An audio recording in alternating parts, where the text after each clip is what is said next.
তেল কেনাকে কেন্দ্র করে বেড়েই চলেছে যুক্তরাষ্ট্র ভারত উত্তেজনা। ট্রাম্পের দাবি মস্কোর কাছ থেকে তেল কেনার মাধ্যমে পরোক্ষভাবে ইউক্রেন যুদ্ধে মদদ দিচ্ছে ভারত। এরই জেরে নয়াদিল্লির পণ্যে অতিরিক্ত 25% শুল্ক বসিয়েছে যুক্তরাষ্ট্র, যা আগের 25%-এর সঙ্গে যোগ হয়ে মোট 50% দাঁড়িয়েছে। ট্রাম্প আরও বলেন, যুক্তরাষ্ট্রের এই পদক্ষেপ রাশিয়ার দুর্বল অর্থনীতিতে বড় আঘাত এনেছে এবং এটি ওয়াশিংটনকে রাজনৈতিক ও অর্থনৈতিকভাবে শক্তিশালী করেছে।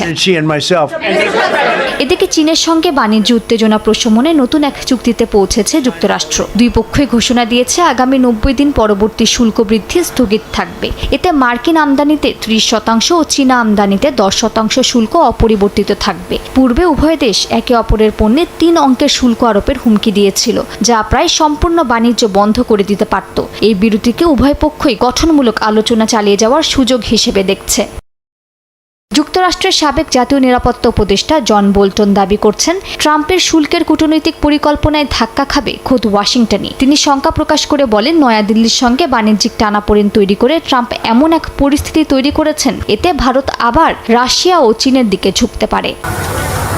এদিকে স্বর্ণের বাজারে বড় ধাক্কা এড়াতে স্বর্ণের বার আমদানিতে শুল্ক আরোপ করা হবে না বলে ঘোষণা দিয়েছেন মার্কিন প্রেসিডেন্ট। শুক্রবার পর্যন্ত বাজারে 1 কিলো ও 100 আউন্সের স্বর্ণের বারে 39% শুল্কের সম্ভাবনা বিনিয়োগকারীদের আতঙ্কিত করেছিল। ঘোষণার পরই বিশ্ববাজারে সোনার দাম কমে আসে।